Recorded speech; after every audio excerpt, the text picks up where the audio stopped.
29. Something I had never done before was cut school. It was easier than I had ever suspected. At lunchtime, we just walked out.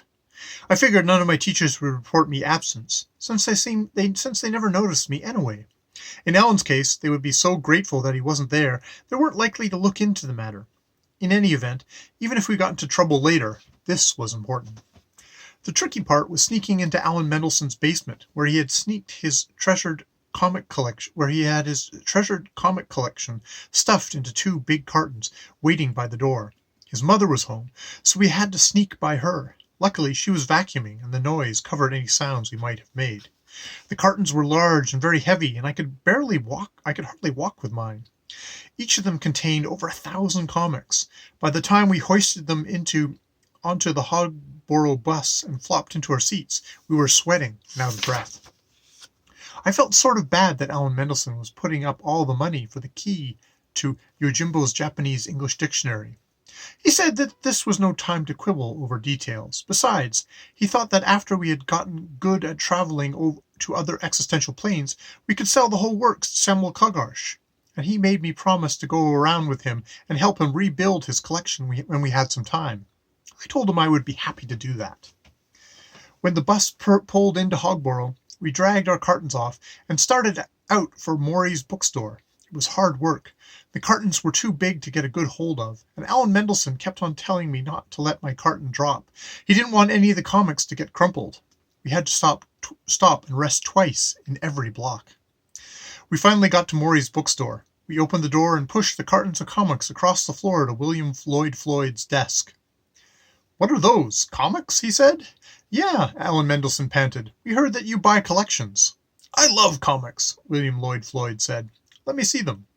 He dove at the cartons hungrily. He pulled out handfuls of comics and whistled and hummed and talked to himself. "Wow, Fantastic 11, number 6. I've always wanted that one.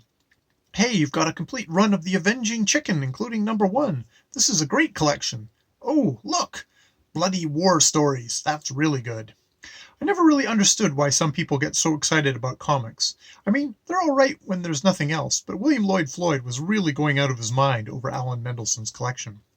Ooh, Super Duck! I love Super Duck! These for sale? Tell you what, I'll give you $10 for each box, okay? Aln Mndlshn didn't say anything. Oh, The Avenging Chipmunk!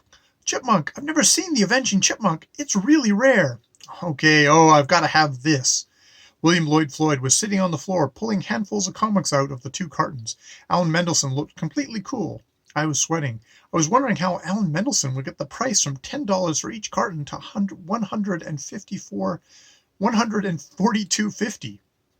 "Oh, Dr. Unpleasant!" William Lloyd Floyd shouted. "You've got every issue of Dr. Unpleasant! Oh, I really have to have this." At the picnic table in the back store, the mad guru was playing 3 simultaneous games of chess against himself.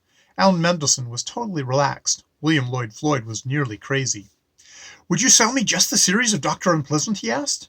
"The whole thing," Aln Mndlshn said. "Okay, the whole thing," William Lloyd Floyd said. "Oh, look, the Mad Goon. Nobody has the Mad Goon. If I give you 2.5 cents per comic, there's about 2,000 here. How about $50? "No," Aln Mndlshn said. "Okay, 100, William Lloyd Floyd said. "Did you notice I've got Rossman the Barbarian? Numbers 1 through 12, Aln Mndlshn said. $110, and that's my final offer, William Lloyd Floyd said. "Let's go, Leonard," Aln Mndlshn said. He began to gather up the comics. "Wait!" William Lloyd Floyd shouted. "I'll give you my top price. 9.25 cents per book. That comes to $185. I haven't got a cent more than that to my name." "Throw in the potato?" Aln Mndlshn asked. "What? My brass potato is from the moon. It's worth millions." "I've also got here Wonder Wombat from 1930s in perfect condition," Aln Mndlshn said. "Wonder Wombat!" William Floyd shouted. "Show me!" Aln Mndlshn dug out the copy of the old comic in plastic envelope. "It's the first issue," he said, showing it to William Lloyd Floyd. "Take the potato," William Lloyd Floyd said. He slipped the leather thong off his neck. He rummaged around his desk drawers and pant pockets and borrowed $6 from the mad guru, finally coming up with $185. Aln Mndlshn and I walked out of the store with enough to pay for the key to the interplanetary existential communication with 4250 left over and a brass potato from the moon.